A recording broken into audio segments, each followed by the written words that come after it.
Cherry White umamin na may gusto kay Boy Tapang. So, walang kami. Kumbaga ayaw lang namin pangunahan yung... Pacboy, inamin wala silang relasyon ni Cherry White. Boy Tapang, ayan, ang saya-saya na. Nakuha niya na si Cherry White. Naglabas na ako ng ganun. Wala eh. Doon ako naging masaya eh. Kumbaga, si Pac... Grabe naman yung rason ni Cherry White. Nalasing lang. Biglang saya. Kasama si Boy Tapang. At nakipag-mukbang pa.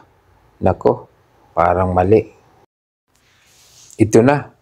Tingnan na naman kung anong ginagawa nito ni Cherry White. Oy, nako. Ikaw kasi ang problema sa'yo, hindi ka nagpapakita sa social media. Hindi lang nagpakita ng ilang araw. Ayan na yung ginagawa. Ayan, sige. Nako, parang mali.